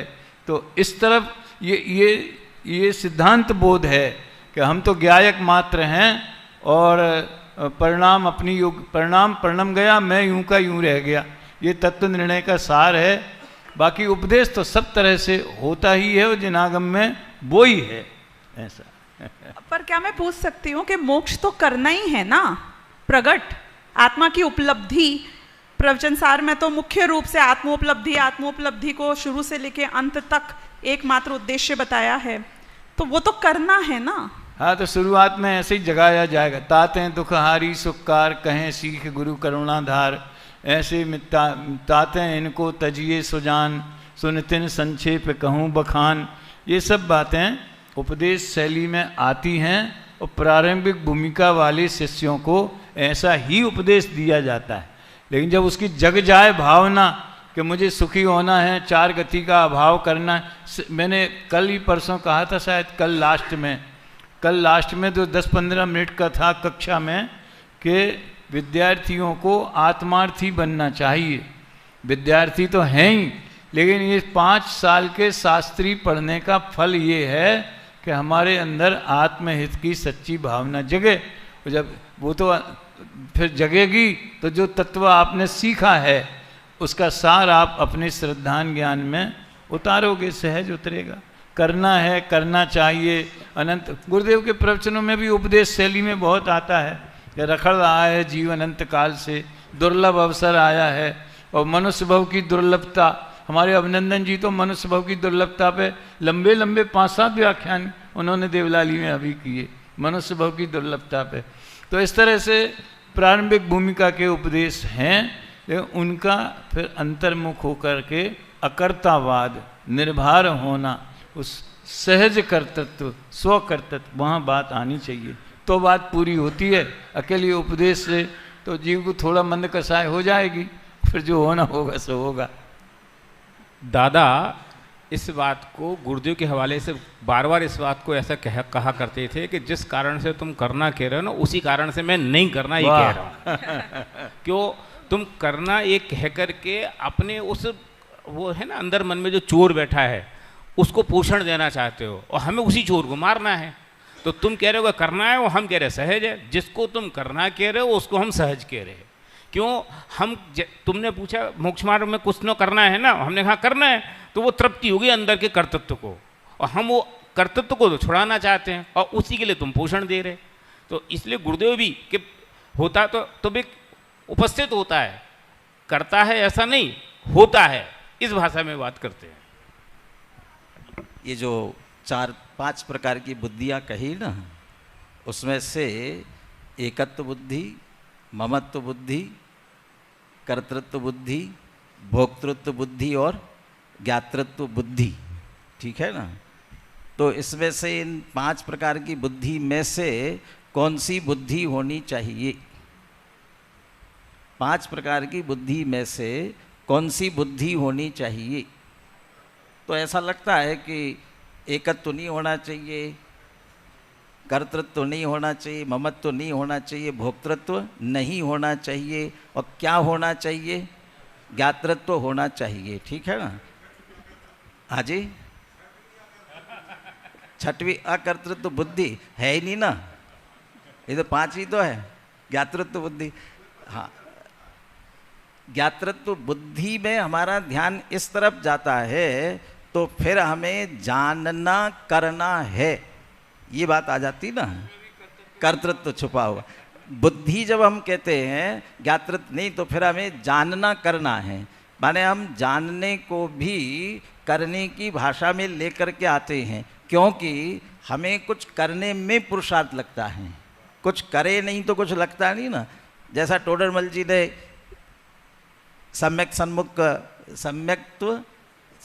सम्यक चारित्र का अन्यथा रूप, उसमें द्रव्यलिंगी की तरफ से ये कहा, जो चारित्र क्रिया की प्रधानता करने वाले होते हैं उनका हमेशा कहना यही होता है, जानने में क्या रखा है, कुछ करेंगे तो फल लगेगा, ऐसा करके वो करने में अधिक उद्यत होते हैं।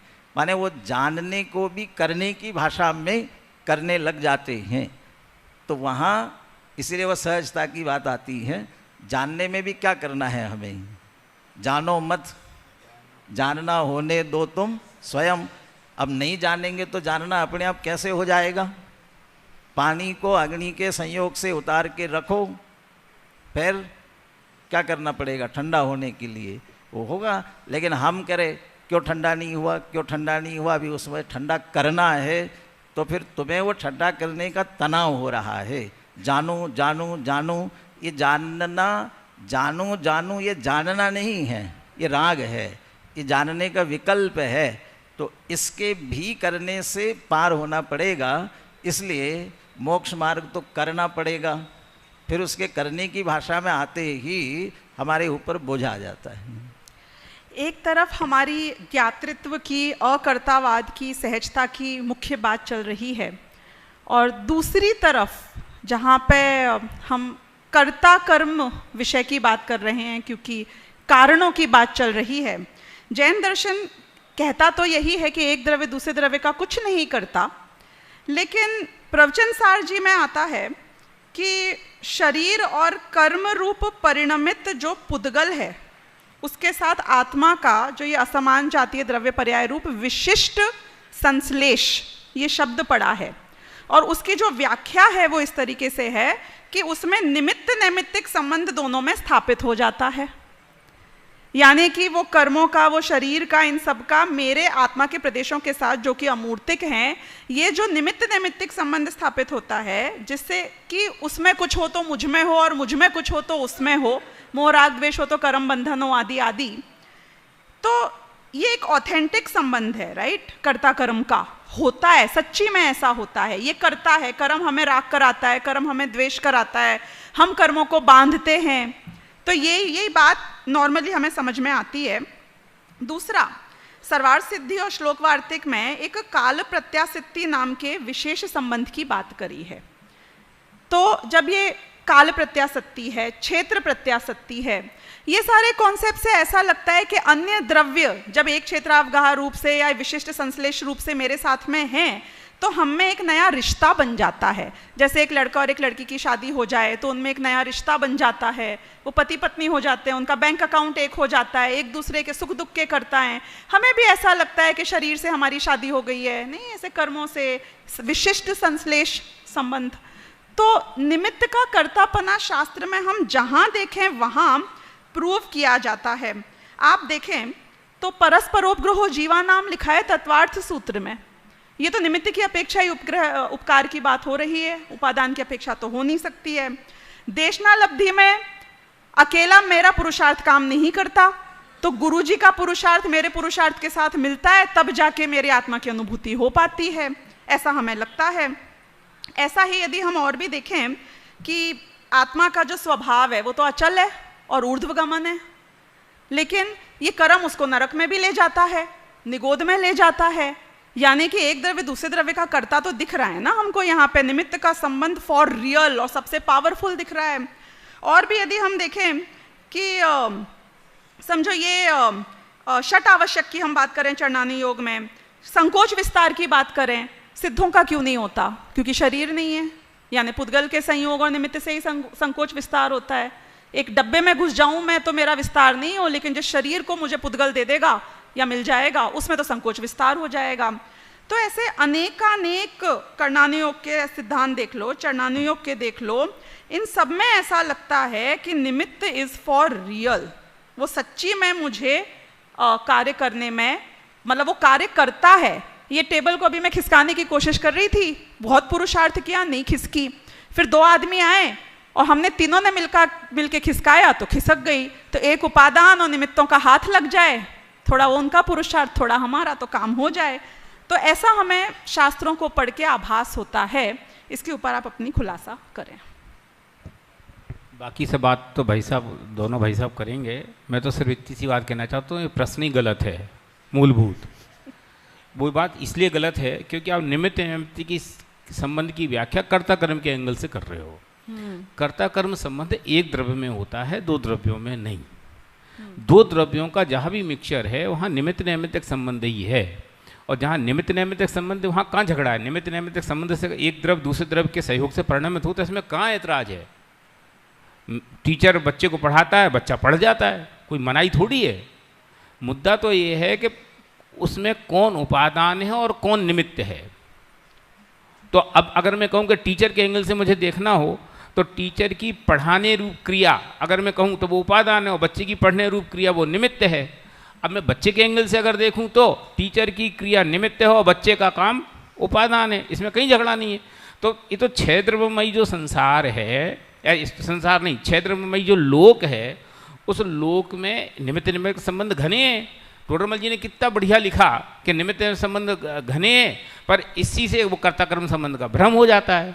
तो इसमें कहाँ ऐतराज है? तो कर्ता कर्म संबंध सेपरेट वस्तु है, निमित्त नैमित्तिक सेपरेट वस्तु है। निमित्त नैमित्तिक दो द्रव्यों के बीच के संबंध का नाम है। कर्ता कर्म संबंध एक द्रव्य में ही संबंध होता है तो ही वो कर्ता कर्म संबंध कहलाएगा। आप भले औपचारिक रूप से कुछ भी कहो, मैंने आपका काम किया, आपने मेरा काम किया, मैं आपका कर्ता, आप मेरे कर्म, मैं आपका कर्म, आप मेरे कर्ता, ये स्थूल कथन है। बाकी बात भाई साहब करें। भूत पिशाचों को मानना कि नहीं मानना? अरे भूत पिशाच मानना चाहिए कि नहीं मानना चाहिए? हाँ जी, नहीं मानना चाहिए। यदि नहीं मानोगे तो फिर तत्वार्थ सूत्र आचार्य उमा स्वामी जनवानी के साथ विरोध आता है। वो तो व्यंतरा किन्नर किम पुरुष महोर गंधर्व यक्ष राक्षस भूत पिशाचा उन्होंने लिखा है तो है। तो क्या जैन धर्म में भूत पिशाच को माना गया कि नहीं माना गया? तो माना गया, लेकिन क्या माना गया? कि व्यंतर जाति के देव होते हैं, ये माना गया, लेकिन उन्हें पूजना चाहिए, सच्चे देव की तरह पूजना चाहिए। वे कुछ हमारा वास्तव में बिगाड़ सुधार कर ही देते हैं, इसलिए उनको उस रूप में मानने का निषेध क्या? माने जैसा है वैसा मानने का निषेध नहीं है। इसलिए जो निमित्त नैमित्तिक की अपेक्षा से कथन किया गया है उसे निमित्त नैमित्तिक के रूप में मानने में कोई दिक्कत नहीं है।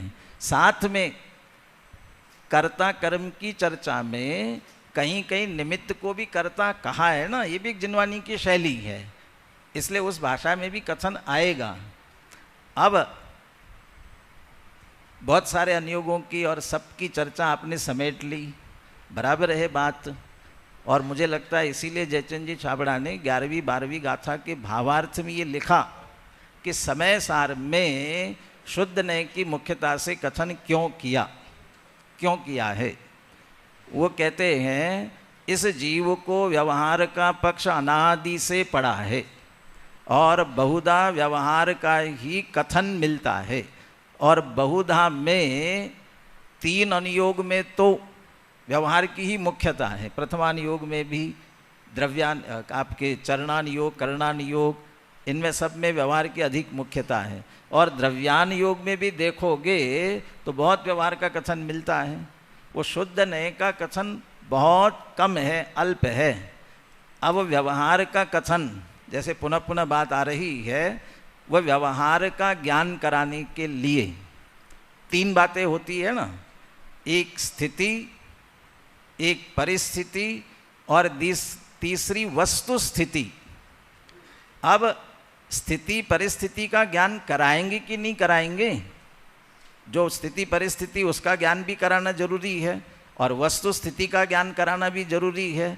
स्थिति परिस्थिति ये हो रही है कि परस्पर सभी द्रव्य विश्व में जैसा रह रहे हैं, तो वे सभी परस्पर विश्व में एक दूसरे के निमित्त नैमित्तिक बन रहे हैं, और वे जो निमित्त नैमित्तिक बन रहे हैं उनके अपने स्वयं के कार्य भी हो रहे हैं, और अपने उन स्वयं के कार्यों के वे कारक हैं, और जो दूसरे के कार्यों में निमित्त बन रहे हैं उनके वे उपकारक हैं। अब ये वहाँ भाषा उपकारक की आई तो हमें ऐसा लगने लगा कि ये उपकार करते हैं, और वही परस्परोपग्रहो जीवानाम, यहाँ पर भी ऐसा लगने लगा कि एक जीव दूसरे जीव का उपकार करते हैं। तो उपकार की भाषा, वह पूरा कार्य करना, उसका सहयोग, माने उस रूप पूरे करने के लिए उपकार की भाषा हमारे अंदर जो आती है वही अधिक आने लगी। और इस संदर्भ में भी दादा बहुत स्पष्टीकरण करना चाहते थे, लेकिन अकेला एक सूत्र की व्याख्या करे वह फिर ज़्यादा चर्चा का विषय बनता, इसलिए पूरा तत्वार्थ सूत्र की व्याख्या की तत्वार्थमणि प्रदीप के रूप में। और वो बार बार इस बात की तरफ हमारा ध्यान आकर्षित करा रहे थे, उपकारक का अर्थ है निमित्त, और कारक का अर्थ है स्वयं उस कार्य रूप से परिणमने वाला उपादान रूप द्रव्य।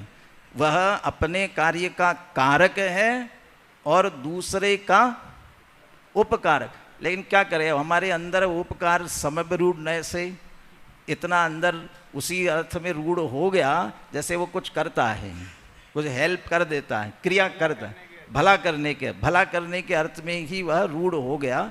लेकिन वास्तव वो निमित्त है, और निमित्त नैमित्तिक संबंध का ज्ञान कराने के लिए ये सारी, और ये जगत की स्थिति परिस्थिति है ना, उसका ज्ञान भी कराना है। और जहाँ वह निषेध के रूप में कहते हैं वह वस्तु स्थिति का ज्ञान कराते हैं।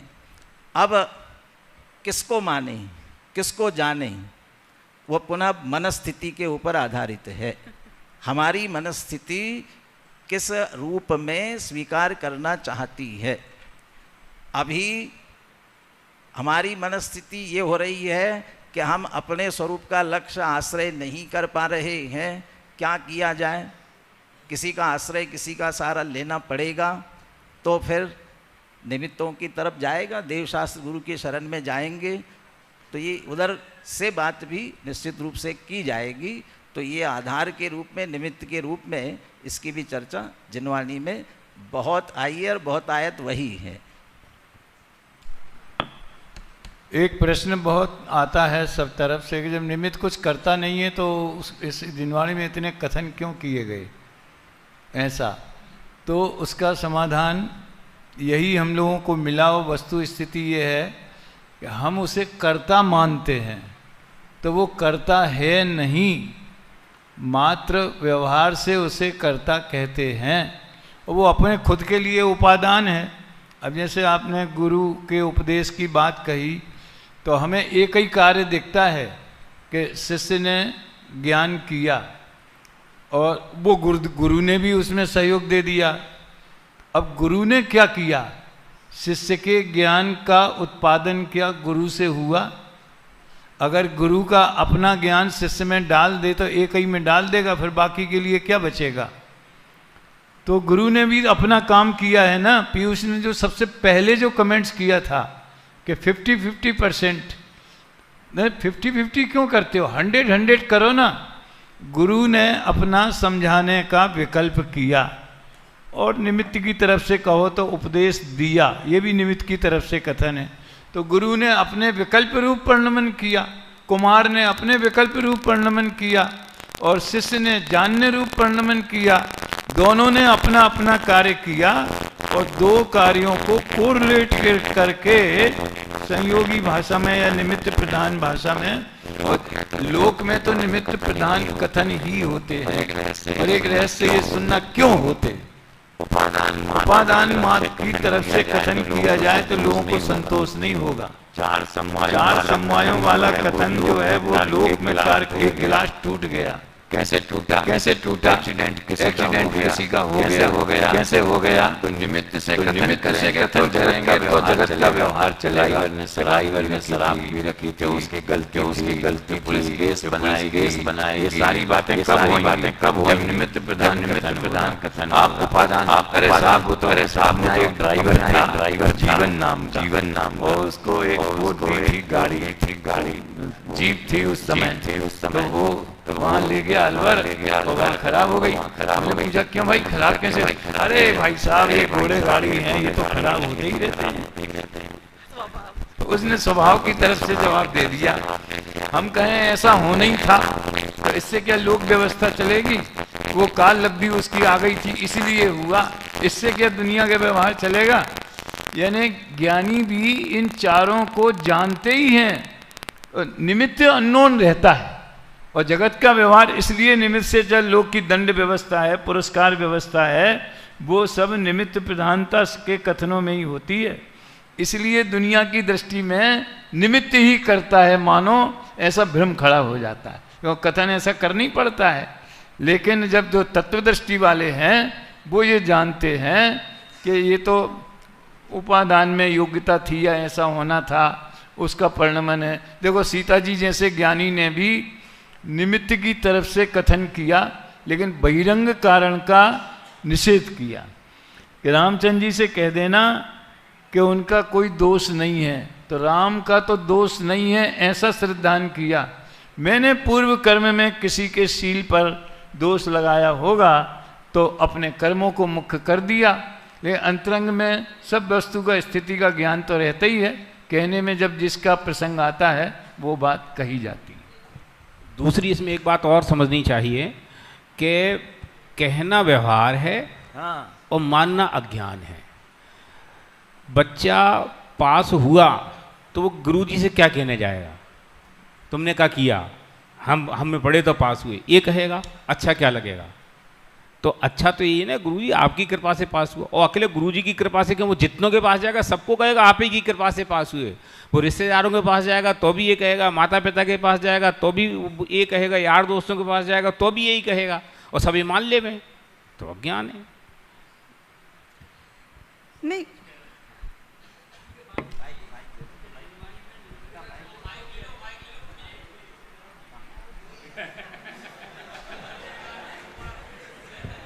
जब से कह रहा हूँ वो निमित्त नहीं ला रहा है उनके लिए। अभी जो बात चली कि आपके द्वारा कि जिनवाणी में निमित्त का कथन क्यों किया गया, तो वास्तव में जिनवाणी में निमित्त का कथन तो है, परंतु जिनवाणी में निमित्त का कथन कार्य की उत्पादक के रूप में नहीं है, मात्र निमित्त का ज्ञान कराने के लिए कि निमित्त नाम की कोई वस्तु है, इसलिए जिनवाणी में निमित्त का निरूपण है। अन्यथा निमित्त का निरूपण कार्य की उत्पादक के रूप में नहीं है जिनवाणी में। बहुत बढ़िया, बहुत बढ़िया, थैंक यू। नहीं अभी अरे अब मैं पंडित जी ने ये कहा कि निमित्त है और उसका ज्ञान कराने के लिए कहा गया है। मैं पूछता हूँ 6 द्रव्यों में निमित्त कहाँ है? हाँ जी, छह द्रव्य निमित्त है कह रहे हैं, लेकिन वो तो जीव पुद्गल धर्म अधर्म आकाश काल है, निमित्त कहाँ है? तो वास्तव में जब निमित्त नैमित्तिक संबंध की बात आती है, तब नैमित्तिक कार्य जब होता है, जब स्वयं कार्य रूप जो परिणमित हुआ वो उपादान, और उस समय अब ये काल प्रत्याशक्ति की बात आ रही थी, काल प्रत्याशक्ति। अब काल प्रत्याशक्ति क्या है? अब काल प्रत्याशक्ति में वो जब वो कार्य हो जाता है, क्रमबद्ध पर्याय में एक उदाहरण दिया, किसी का एक्सीडेंट उस चौराहे पर इतने बजकर इतने मिनट पर होना है। अब यदि इतने बजकर इतने मिनट पर और जिस गाड़ी से होना है, अब दोनों को, इधर से जो गाड़ी जा रही उसे और जो टकराने वाली है गाड़ी उसे, दोनों को कितनी स्पीड से चलना पड़ेगा? इतनी स्पीड से चलना पड़ेगा कि बराबर वहाँ पहुँचे। अब वहाँ पहुँचने में एक को मात्र 5 मिनट लगते हैं और एक को पहुँचने में कदाचित ज़्यादा समय लगता हो। अब वो बहुत देर से पहुँचने वाला है और ये 5 मिनट में पहुँच जाएगा, लेकिन इसे इतनी बाधाएं आती जाएंगी कि 5 मिनट में पहुँच ही नहीं पाएगा वहाँ पर। और वो समय वहाँ ऐसा हो जाए कि वो तो लाल बत्ती हो गई, रेड लाइट हो गई, अब ये जा नहीं सकता है, और जा नहीं सकता है, अब वो आकर के टकरा नहीं पाएगा। फिर उसको विकल्प आएगा कि लाल बत्ती तोड़ करके मैं जाऊं और वहाँ पहुँचूं। वो दोनों का वहाँ पर पहुँचने का एक काल हो जाता है और वो एक दूसरे से टकरा जाते हैं। ऐसी काल प्रत्याशक्ति, यही आकर के क्यों टकराया, उसी समय क्यों टकराया, उसी समय क्यों आया, ये सहज काल प्रत्याशक्ति भी दोनों की काल अवधि भी उस समय एक दूसरे के निमित्त बनने में इस तरह से सहज हो जाती हैं। और ये वस्तु व्यवस्था में ऑलरेडी सेट है, माने ऐसा नहीं है कि उसको अभी हमें बनाना है। सम्यक दर्शन किसको होना है, कब होगा, कौन निमित्त होगा। अब मारीची को सम्यक दर्शन होने के लिए एटमॉस्फेयर तो आदिनाथ के संवत्सरण में सबसे बढ़िया था, और सबसे घटिया एटमॉस्फेयर तो जब था जब उसको सम्यक दर्शन हुआ।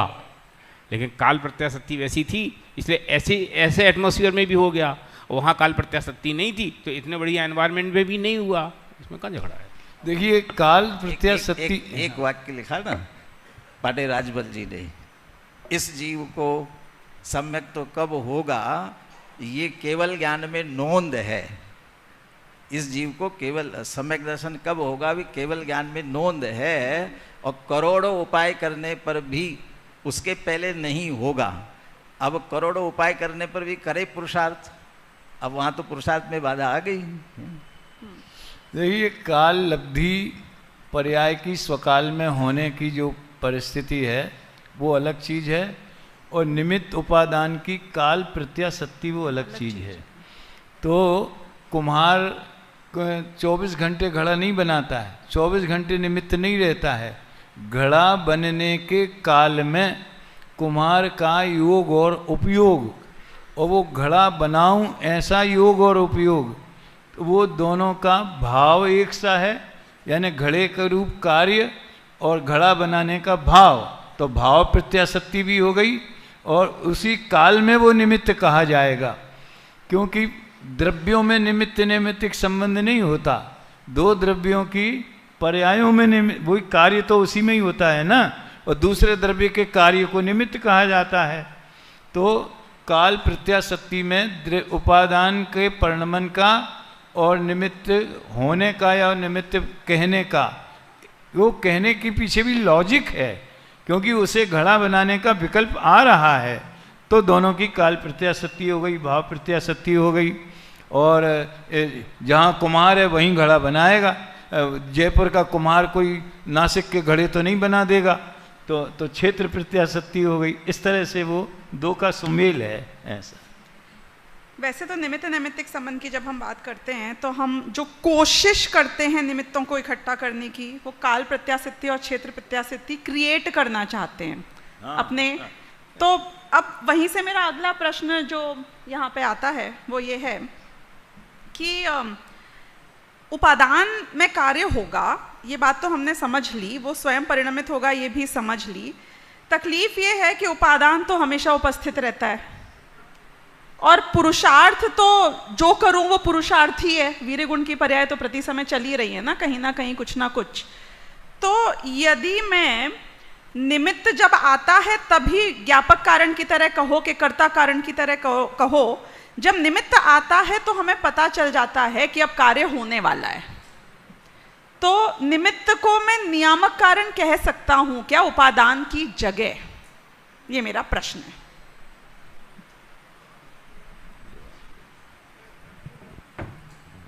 क्योंकि उपादान में हम वैसे भी कुछ कर ही नहीं सकते ना, तो फोकस कहीं तो करना है पुरुषार्थ को, तो निमित्त पे कर लेते हैं। पहली बात तो है कि उपादान सदाकाल नहीं है, उपादान 3 प्रकार का है। तो वास्तव में तो जो तत्समय की योग्यता है कार्य रूप परिणमित तो वो होता है, और जब वो हो तो ही कार्य होता है। त्रिकाली उपादान तो सदाकाल है, वो तो केवल इस बात का नियामक है कि कार्य की उत्पत्ति किस में होगी, बस। अब जो मूल प्रश्न है कि फिर बाकी सब चीज़ तो अवेलेबल है, पुरुषार्थ भी हो रहा है, निमित्त है ही है, तो जो उपादान आएगा तो कार्य हो जाएगा, इसलिए कार्य का नियामक कारण निमित्त को कह देना चाहिए।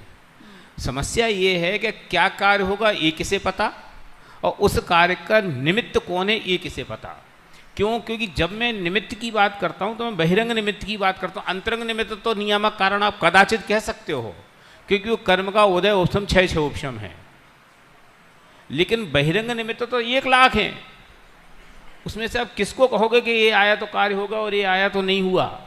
इसलिए और अंतरंग जो कारण कर्म का उदय उपशम 6 उपशम है वो किसी के ज्ञान का विषय ही नहीं बनता, खास करके मतिश्रुत ज्ञान का। वो जब मतिश्रुत ज्ञान का विषय नहीं बनता तो वो हमें समझ में नहीं आता। बहिरंग जो दूसरे निमित्त हैं जिनकी उठापटक की बात आप करते हो वे फिक्स नहीं है, इसलिए निमित्त कार्य का नियामक कारण है ये नहीं कहा जा सकता। लेकिन अब हमें ये नहीं पता कि काम क्या होना है और कब होना है। तो बीइंग ए द्रव्य, मुझे मोक्ष मार्ग के लिए पुरुषार्थ करना तो सम्यक दर्शन प्रकट करना है, तो मैं क्या करूँगा कि सम्यक दर्शन प्राप्त करने के लिए जो शास्त्र में उपदेश दिया गया उसके अनुसार व्यवहार करूँगा। तो शास्त्र में 2 प्रकार का उपदेश दिया गया, एक निमित्त दृष्टि से, एक उपादान दृष्टि से। तो हम कभी निमित्त के एंगल से कार्य करना प्रारंभ करते हैं, कभी उपादान के एंगल से काम करते हैं, और फिर जब काम होना होता है तब काम हो जाता है। इसलिए निमित्त को कार्य का नियामक कारण कहना और खास करके बहिरंग निमित्त को नियामक कारण कहना कठिन बात है। जो पुरुषार्थ की बात आती है ना, वो पुरुषार्थ कहते किसको है? अभी आपने भी कहा कि वो वीर्य गुण है हमारा, और वीर्य गुण का कार्य है, और वीर्य गुण का कार्य पुरुषार्थ है। तो फिर हम निमित्तों को इकट्ठा करें, ये इसमें हम अपना पुरुषार्थ लगा दें और निमित्त इकट्ठा कर लेंगे तो फिर हमारा कार्य हो जाएगा। तत्संबंधी निमित्त नहीं मिल रहे इसलिए हमारा कार्य नहीं हो रहा है, ऐसा लगता है। लेकिन उपादान, ये बात तो निश्चित है कि जिस उपादान में जिस समय वो कार्य होने की योग्यता आती है तो उस समय जो होगा वो वहाँ पर निमित्त के रूप में कहा जाएगा। किसी का मरण हुआ, वो किसी हार्ट अटैक आया था, बहुत तेज हार्ट अटैक आया था।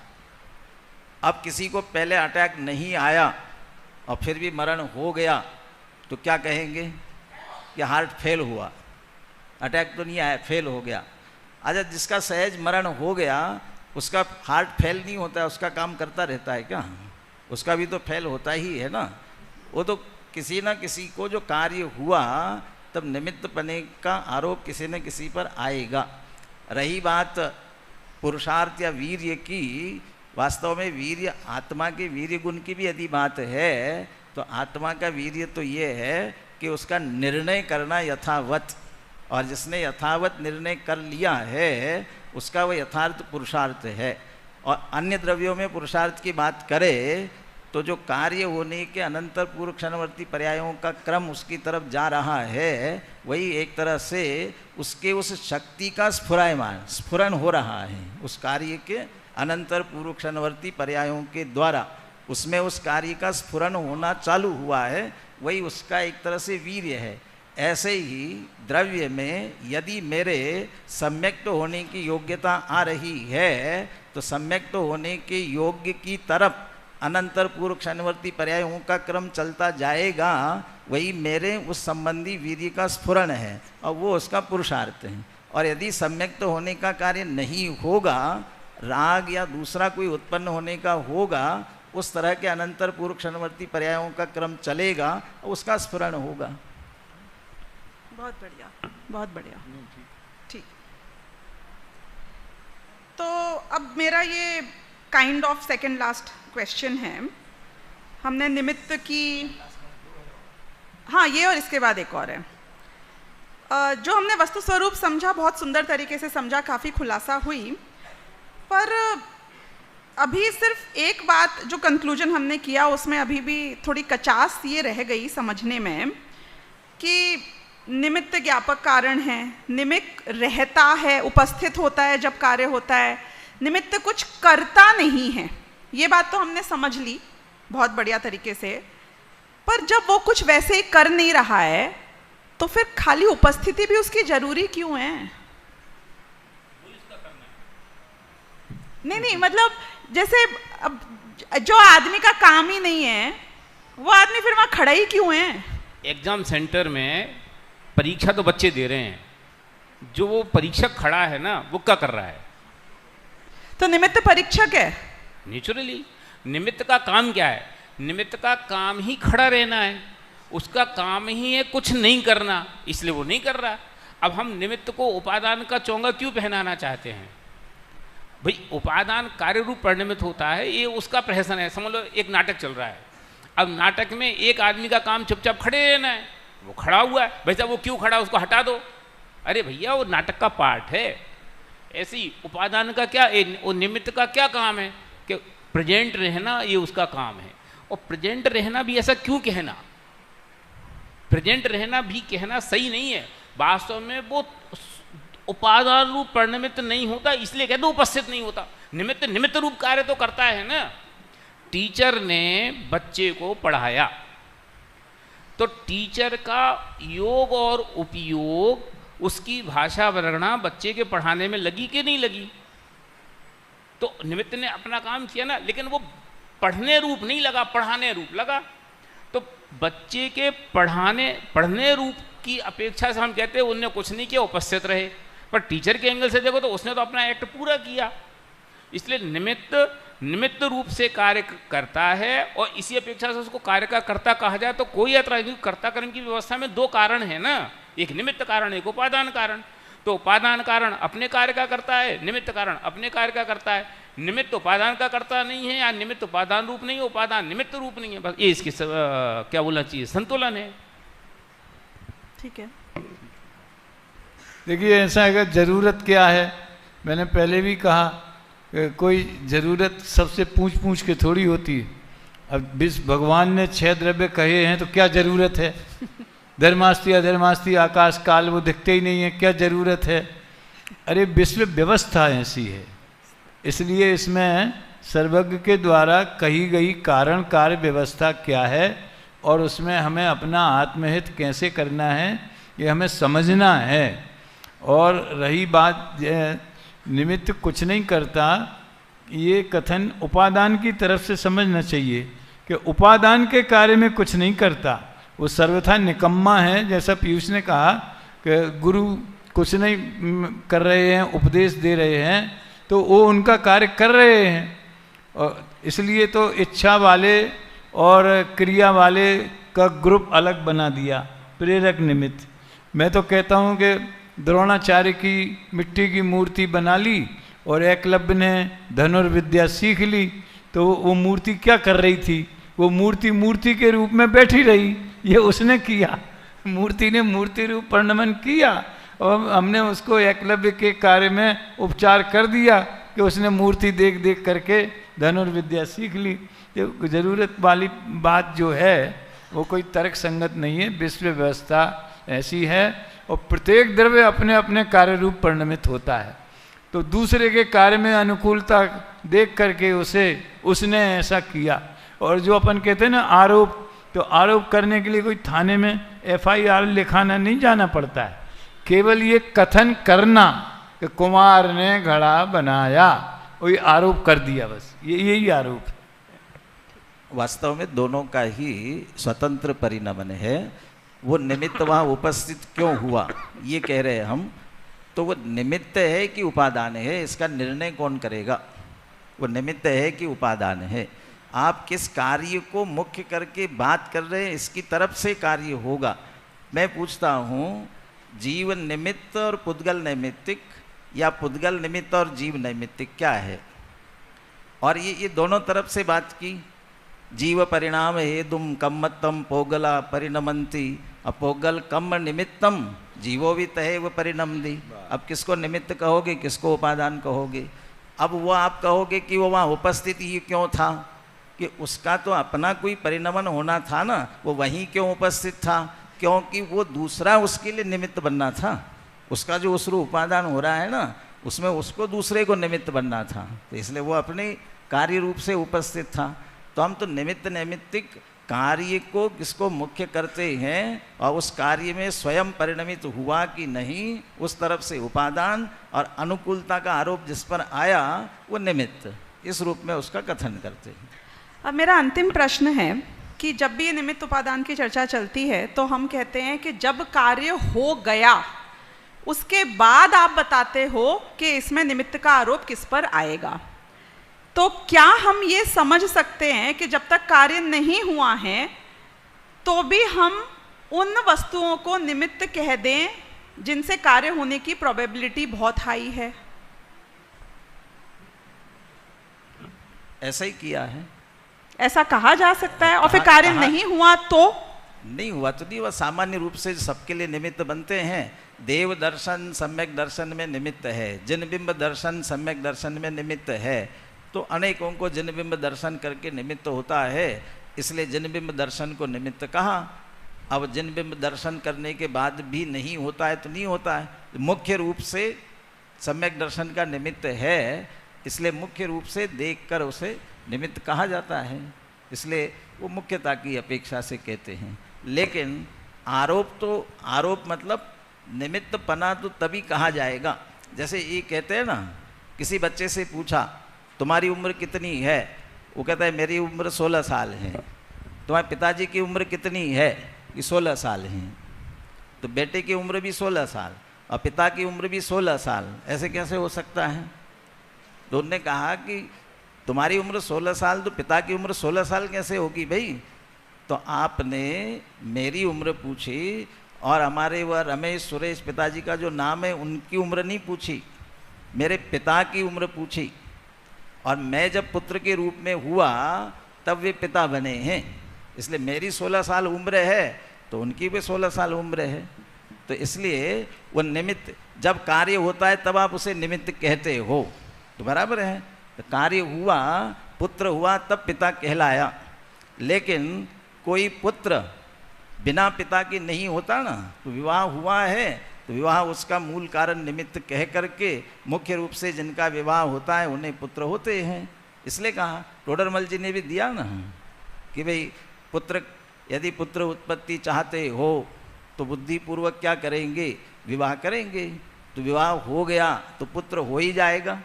जिनके विवाह होते हैं उनके पुत्र होते हुए देखकर ये कहा जाता है कि विवाह उसका कारण है। तो मुख्यता की अपेक्षा से ऐसा कथन किया जाता है। और ऐसे निमित्त नैमित्तिक के आधार से जितने उपदेश की भाषा है वो सब इसी निमित्त की प्रधानता से किया जाता है। और व्यक्ति और समष्टि के एंगल से इसका उत्तर ज़्यादा सटीक ढंग से दिया जा सकता है। ऐसा है कि जब वास्तव में तो निमित्त संज्ञा उपादान संज्ञा कार्य की निष्पत्ति होने के बाद ही आएगी। क्यों? निमित्त उपादान किसके? क्या कार्य के। तो जब कार्य होगा जब भी तो निमित्त उपादान खड़े होंगे। तो अगर जो कहते हैं ना सूक्ष्म ऋजु सूत्र में ऐसे देखोगे तो जब तक कार्य नहीं हुआ निमित्त उपादान नहीं है। लेकिन अगर आप संग्रह ने ऐसे देखने की कोशिश करोगे तो जो प्रसिद्ध कार्य हैं उनके उपादान प्रसिद्ध ते हैं। वो कैसे? वो परंपरा से ते, परंपरा से देखे गए, इसलिए उनके उपादान वैसे कहे गए कि राग के लिए राग के निमित्त तय किए गए, वैराग्य के लिए वैराग्य के निमित्त तय किए गए हैं। बस लगा दीजिए। समय विरूढ़ नहीं। खैर देखो, बात दोनों भाइयों ने कह दी, साथियों ने। सामान्य कथन अलग चीज़ है, अब बाद में कहा जाएगा तो कोई प्रसंग बनेगा तो कहा जाएगा मारीची की घटना घट गई तो अभी तक कही जा रही है। समझ में आया ना, द्वारका जलने की घटना घट गई, पुराणों में लिखी है तो अभी तक कही जा रही है। तो बाद में कथन होगा कि पहले कथन होगा, तो पर्टिकुलर कोई कार्य होगा तो समकाल तो उपादान और निमित्त दोनों का होगा। उसमें निमित्त पहले आया और बाद में उपादान ने उसे देखकर कार्य कर लिया, ऐसा नहीं, क्योंकि वो तो उपचार करना है। तो कार्य की उत्पत्ति में तो दोनों का समकाल है, वही काल प्रत्याशक्ति। लेकिन कथन जब करने का प्रसंग बनेगा तो बाद में उपादान का भी कथन बाद में ही किया जाएगा। कथन की बात अलग है, होने की बात अलग है। बहुत बढ़िया, बहुत बढ़िया। ये पूरी चर्चा से हमें काफ़ी खुलासा हुई होगी। एक लाइन में यदि इसका निष्कर्ष हम समझें, निमित्त का मोक्ष मार्ग में क्या मायने हैं, तो शायद हम ये कह सकते हैं कि निमित्त अकिंचित कर है, अकिंचित कर है पर है और रहेगा। तो इस तरीके से हम अपनी इस विषय की, और कार्य तो उपादान में ही होता है, तो कारण तो कर्ता रूप से उपादान ही होता है। बोलिए बोलिए। अकिंचित के माने सिर्फ पीयूष जो कह रहे हैं, अकिंचित के माने उपादान के कार्य में, उपादान में कुछ नहीं करता, इसलिए अकिंचित कर है। एक सेकंड, निष्कर्ष के रूप में मैं ये बात कहता हूँ कि जितना भी कथन है, कथन सदैव सापेक्ष होता है, इसलिए उस कथन की अपेक्षा अपने को समझना चाहिए। और कार्य जब कार्य कारण का संबंध होता है तो एक ही द्रव्य में होता है, जिसमें व्यापक संबंध होता है, निमित्त में व्यापक संबंध नहीं होता है। इसलिए निमित्त की अपेक्षा जितना भी कथन किया जाता है उसकी अपेक्षा को समझना चाहिए। बहुत बढ़िया। जैसे विकल्प अकिंचित कर की बात आई, तो जैसे विकल्प अकिंचित कर है कि कुछ करते हैं दोनों। तो विकल्प चूंकि जिस कार्य के संदर्भ में कहे जा रहे हैं उस विकल्प के अनुसार कार्य नहीं होता, इसलिए बिल्कुल अकिंचित कर है। लेकिन उस विकल्प के अनुसार हमें कर्म का बंध होगा निश्चित रूप से, तो कुछ नहीं करे ऐसा नहीं है। ऐसे ही निमित्त कार्य रूप से स्वयं परिणमित नहीं होता, इसलिए भले ही अकिंचित कर कह रहे हैं, लेकिन उस समय उपस्थित हुआ, अनुकूल होने का आरोप झेला, इतना तो उसने किया ही है इतना, हाँ, इसलिए उसकी उपस्थिति भी उपस्थिति है। बिल्कुल। देखो, हम लोग जब सोनगढ़ जाते थे तो आपस में चर्चा होती थी, जो निमित्त को कर्ता माने उपादान का वो भी अज्ञानी, और जो निमित्त का निषेध करेगा, निमित्त होता ही नहीं है, वो भी अज्ञानी। ऐसे सूत्रों में बात होती थी। बिल्कुल बिल्कुल। बहुत धन्यवाद इसके लिए, आप तीनों का यहाँ पे आने का और वक्त देने के लिए। जिनवाणी स्तुति। सभी श्रोताओं का धन्यवाद।